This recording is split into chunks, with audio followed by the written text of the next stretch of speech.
What do you think?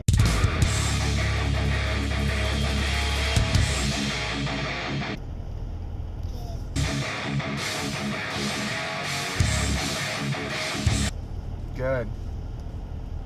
Morning, everybody. It's Tuesday, May 9th, 2017, and I'm headed into work for the day. So far, so good. I just dropped Grant off. I'm trying to get into work relatively on time. It's about 7:30. I'll probably be just a few minutes late. But, man, something went down last night with the exchanges that just totally blew me away, or yesterday, that I hadn't seen before. And, yeah, let's just talk about that really quick. All right, so yesterday I noticed that I was unable to get into like Poloniex. Couldn't even really like load the site. It just said like unavailable or something like that. These websites use I don't know what it's considered or called, but they use like a validation service called Cloudflare, where when you try to log into them, it I don't know if they give you like a session key or something like that, but they verify or validate that you're not trying to attack them and stuff. What happened yesterday, I noticed this, I read an article saying that Kraken is another exchange, crypto exchange, just like Poloniex. They said that there was an issue with Kraken yesterday where Kraken had a DDoS attack for almost an hour. Distributed denial of services attack, meaning that somebody or a lot of somebodies were hammering their site, most likely causing so much traffic that it essentially crashes the website. This article that I read, there was a guy that was margin trading Ether, and something happened on Kraken where the price is almost like reset. So Ether went down to $26, and this guy was margin trading. So when it went down, dropped so low, they called like 300 Ether, 300 of his Ether, which were previously worth almost $100 per Ether. So that would be what is that, 30,000 or something? So so they called the 300 Ether, and then to cover that, they bought back or took 1,000 of his actual Ether that were in his wallet. They took 1,000 Ether and bought it back up at $26 a share or something like that. However it worked out, I've never margin traded before, especially with crypto, but however it worked out, the guy said he lost $100,000 in Ether. So you got to figure, if Ether's worth $100 and they took 1,000 of them, that's $100,000 worth of Ether. And he said all of this happened or occurred while there was a DDoS attack going on, and he couldn't like log into his account. So essentially, like, he got robbed automatically, more or less. So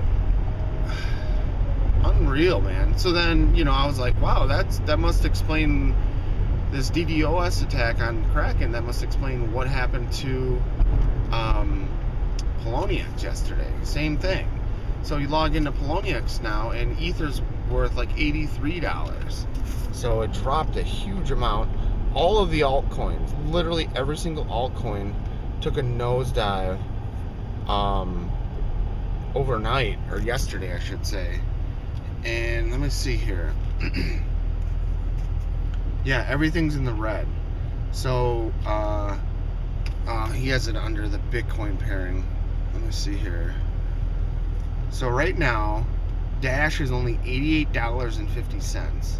If I hadn't spent all of my US dollar Tether wallet, I would be buying everything right now. So Dash is $88.50. Ether is $85. Ether actually didn't take that bad of a hit. What else? Stellar is down to 3 cents. Ripple. So remember Ripple? I bought into Ripple at 8 cents. That went down 18%, but it's at 17 cents. So I'm still up double my money. So I put in $100 into Ripple, and it's still worth almost $200. Zcash is down 12%. It's just been a bloodbath, and all of this. Someone made a comment or mentioned somewhere in that article about Kraken, saying that Kraken was already planning on doing like a liquidating of Ether or something along those lines. And what they said was, how convenient, but the liquidating, and I don't even know what this means, happened while they were under attack. So yeah, anyone that's smart knows like coincidences like that don't just happen. So somebody leaked something or knew something. I gotta reread all these articles when I have time. I'm not gonna have any time this week, but I gotta reread everything and see what try to figure out what happened, because you know, I'm still new to all this. I've never really seen this before, but it was almost like a coordinated attack to not only rob everyone, but reset the altcoins just a little bit, to the point of being able to some big players must be buying up a shit ton of crypto today. So I don't know, but kind of interesting how this happened. So this is just like the stock market crash of like 2008, when everyone lost their retirements. Unfortunately, that was also a recession at the time, so it didn't bounce back as quickly as this crypto shit will. I presume there's a lot of like serious hardcore investors into these crypto exchanges and stuff. So these guys are going to be buying up like nuts, and it's all going to go back up. So I got this really cool Dodge cop car here, but Illinois plates on that. I thought it was maybe somewhere else. I've never really seen many Dodges in Illinois. I've seen them in Indiana. So that's more or less what happened yesterday. It's just been interesting to watch. I'm just out of the market. I've not really been doing much. I bought what I bought, and I'm holding. I mentioned I had the $10 of Stellar. That's, I don't know if that's worth any more or less. It's $10. Who cares? The Ripple, that's still worth. I bought $100 worth of Ripple. That's worth double what I paid. And Ether, the Ether, like I said, it took a hit. I bought it at 93. It's at like 85 now. So I bought 2 of them. So technically I'm down like 15, 16 bucks, but I'm holding it, so that doesn't really matter. There's another undercover cop, but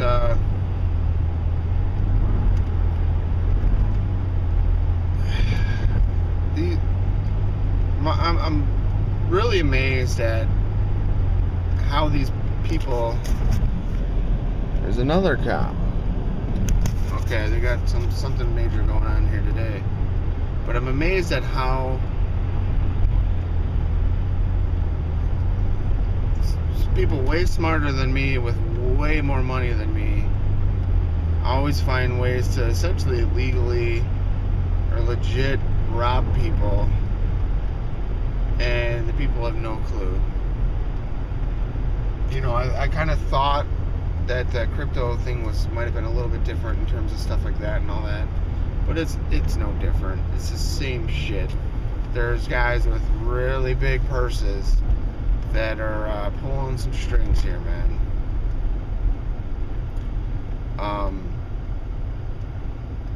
Yeah, like I mentioned it before, but like back when I used to try to day trade crypto, you know, I would buy in and all of a sudden it would drop out, and then I would sell for nothing, and then I basically realized like, wow, somebody just literally took like everyone's buy-ins and just like wiped them clean. And the way it's designed and set up is it's so volatile to begin with. But if you have big enough pockets to be able to purchase and buy and all that, like huge quantities, you can really like seriously affect and swing the market. It's just insane. So with yesterday's attacks on crypto, or I should say like on Poloniex and Kraken, Bitcoin was completely unaffected. Bitcoin went up, which I'm finding to be like the case. Like Bitcoin's like the safe haven. It's like the Pirate Bay of freaking crypto. When shit hits the fan, everyone slides over into Bitcoin. So Bitcoin kind of moved up, whereas literally every coin on the ticker sheet is in the red or down, negative. And yeah, like yesterday Bitcoin was like 1650 or so. Now it's at like 1780 or something like that. So it just continues to go up. So you got to kind of ask yourself what are the motivations for doing this type of stuff. And it's obviously just all about money and stuff like that. But for the fact that one guy lost $100,000 in Ether, I don't know what kind of shit that guy's been doing. But margin trading is when you basically promise to pay them back in agreement for them to give you like a loan. And you can margin trade stocks, all that type of stuff. And why it's cool is I think you can usually, like, typically, I haven't studied it for crypto, but typically you can margin trade like 10x whatever you own or have. So if that guy lost 1,000 Ether, he might have 10,000 Ether. I don't know. So he might have lost 100K worth, but he might actually own or physically hold $1 million worth of Ether. Now,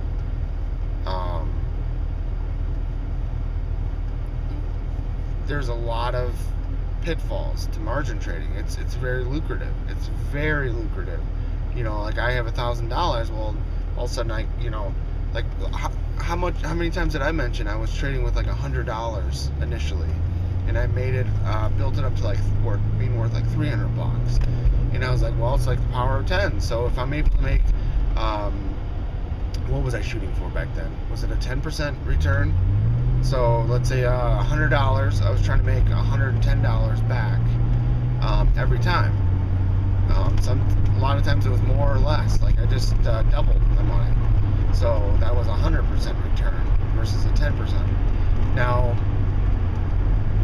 I always said, like, well, if I have $100 and I make 10%, that's $10. If I have $1,000 and I make 10%, I made $100.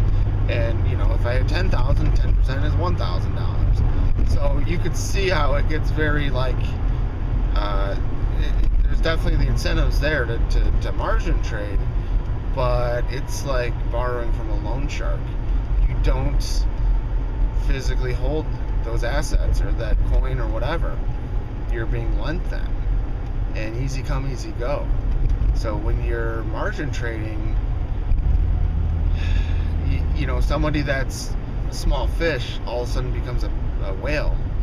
You know, like they think like, well, I could just trade, you know, the 1,000 Ether or whatever. The market sees that. It's a big market, big exchange and stuff, but they see that. So they see you buy in 1,000 Ether at $90, and you're thinking, oh, it's going to go up to $1,000. Well, then when it drops to $20, $30 for whatever reason, they usually have safeguards in place where they don't want you playing with, you know, their money if it's goes down too low. And that's kind of what the callbacks are, I believe. So if you're outside of like a certain margin of profits or whatever, they automatically sell your shit to recoup their losses. It's supposed to safeguard their assets and cover their ass. The problem is you get burned in the process, and then on top of that, you get nailed to the wall. So, you know, you have to pledge up some sort of collateral, some sort of something, in order to be able to margin trade. Now, with stocks and stuff like that, you might have to have like a bank account with, I don't know, an actual US dollar amount sitting in there. Usually it's in their bank account or their trading account. So if you lose everything, they can say, you know what, that's cool, but we're taking your pledged money that was originally locked in or pledged to as collateral for us to lend you this. So it's a big racket. It's like doing drugs. No other way to say it. Like, the thrills and the highs and the ups and downs are so insane. I used to trade options, and I thought that was rough. But man, with margin trading, you're basically using someone else's money, thinking that you're gonna get rich. Just like you could get rich, you can also get really poor, and that's why I've stayed away from it. I don't have that kind of skill to be like, oh, it's a sure bet. I'll make my money. I'll make it. Whatever. Everyone says that. So when I'm trading or day trading or anything, it's just with stuff that I physically have or tangibly hold, versus margin trading, which is just bad. It's straight up loan shark stuff. And then, like I said, they have apparently these crypto exchanges, they have ways of fucking you. So I didn't really foresee that happening, or they've had DDoS attacks before, but I can't remember them impacting the coins this much. It's just unreal. So I think I'm in good shape. What I need to do is set up. There's an app I have on my phone. It's tied into a website, but it's called CoinCap. And you put in all of your assets, your cryptocurrency holdings, and then it tells you what it's worth, current rate, and then you can track it's just like a portfolio. It'll track your portfolio over time and give you trends and stuff like that. But in other news, I also had the guy. I was gonna try to look into getting some B6 18-inch Avis wheels from someone to put on my car. I had the guy message me last night, and he was talking about maybe trying to meet up tonight. So I got Grant, but I have no free time. So Grant and I might end up making a trip out there to check him out. I already mentioned that it's going to cost some money to get him on the car and all that. And they'll probably be a little bit heavier than the wheels that I have now. But, I'm not happy with these wheels. And I wanted to get some new, some people call them rims or whatever, but I've been wanting to get some new rims for the car forever. I just didn't know what and how much and all that. So, but even if I buy them tonight, if we can meet up, even if I can get them, I still need adapters, or spacers they call them. The spacers, they're going to be like a couple $100 for the kits. They said to run 10mm spacers up front, 20mm out back, and it would look pretty badass. I just need to just pull the trigger on it. So I don't know. I don't know. So these would be probably most likely summer wheels. And then I would take those and swap them off and put my current ones on for the winter months. My current ones have curb rash, and they're just, I don't know, someone stuffed them into all the curbs and stuff. All of them are scratched up, scraped up.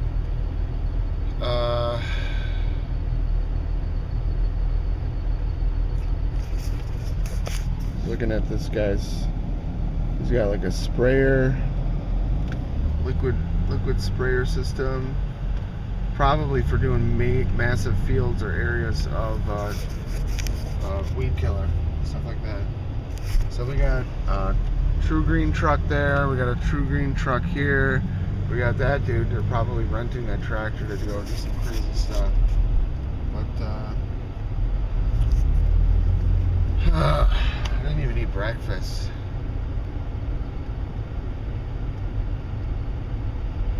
I'm gonna be late to work.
Alright, here's what we're working on. This thing is about the size of my car. We're trying to roll it out of here. We figured out that we could unbolt it. So we had to undo all the cabling, and Shane already got the bolts on this side. Pretty cool. All right, getting out of work for the day. Another physical day at work. Torque converter still not working. I'm headed over to go pick up Grant. Wow. So this morning, I kind of mentioned it, but this morning, the entire commute to work, they were doing like a coordinated, organized police sting or whatever they call it. I don't know what they call it, but they were patrolling the entire route. So I saw 9 undercover cop cars, and that's just the ones that I saw. So I'm sure there was even more that I didn't see, but just unreal, man. Unreal.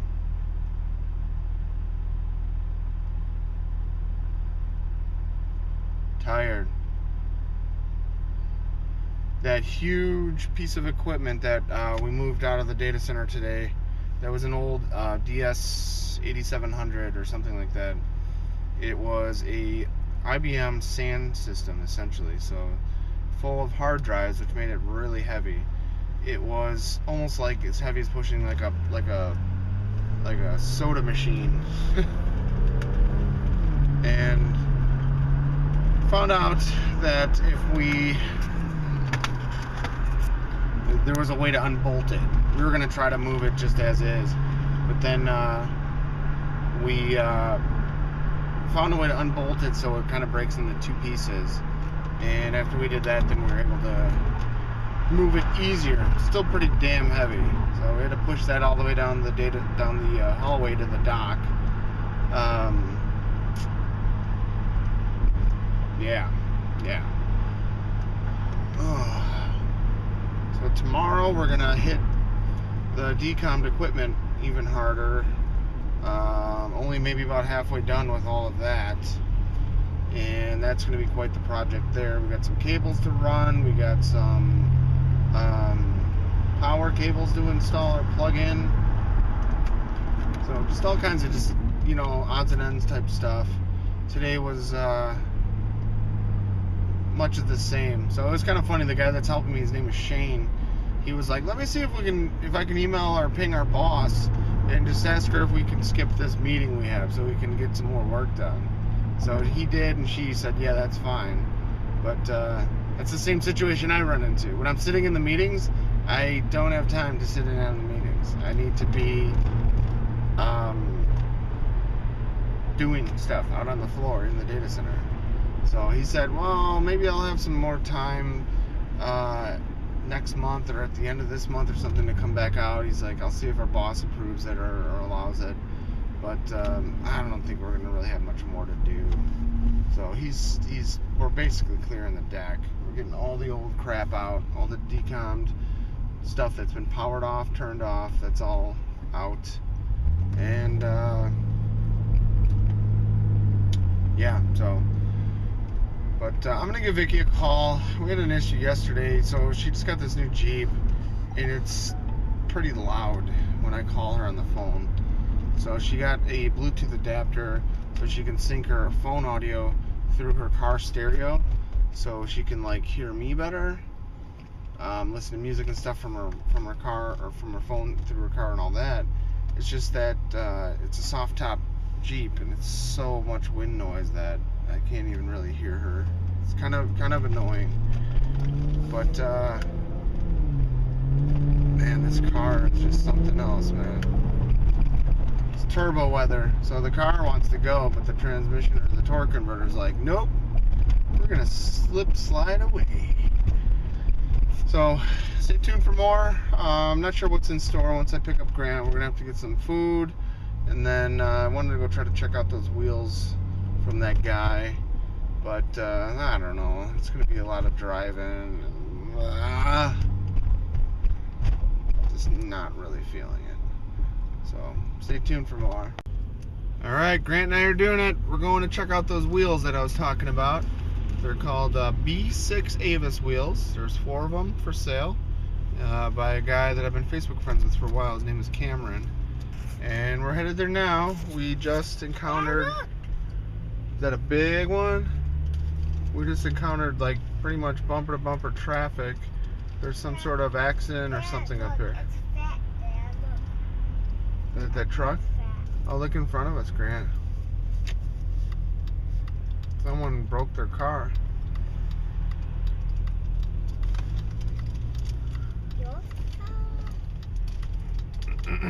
What broke off again? I don't know, they crashed. See the car? I think they're okay. 3 cars crashed. Oh, and a semi-truck. Where? Over there.